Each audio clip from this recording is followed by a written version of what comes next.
Quebec's healthcare system is once again facing allegations of racism after an Indigenous woman came forward with her story of mistreatment. It happened in the same health authority where Joyce Echaquan died in September. Echaquan had used her phone to record the racism she faced from hospital staff. There was no recording this time. But as Mike Armstrong reports, management appears to have had no trouble proving it was true. Je me suis sentie humiliée. Humiliation is the word she uses. Jocelyn Ottawa says that's what she felt after visiting a clinic where the staff was supposed to make her feel better. It happened here last Friday. Ottawa went in for a treatment to one of her feet and says the nurses she met intimidated and mocked her.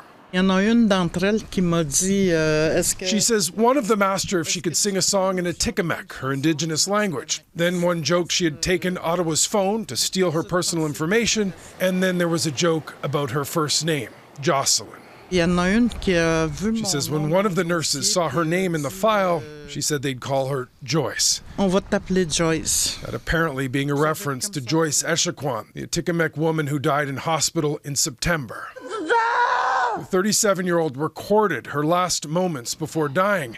Staff at the hospital could be heard in the background calling her stupid as hell and only good for sex. Both Echaquan's incident and Ottawa's were in the same town under the same regional health authority. The Regional Health Board confirms it was informed of the incident Monday and opened an investigation immediately. By Tuesday morning, both nurses involved were suspended. By Tuesday afternoon, both were fired. In a written statement, the board's president says the organization has a zero-tolerance policy towards racism. Quote, the comments of the two fired employees demonstrate a breach of the code of ethics of the nursing profession and the code of ethics and values of the organization. Those actions and situations are unacceptable. Well, the government is also investigating another incident. A job posting last fall at this hospital is raising concerns. It was open to white-skinned candidates only.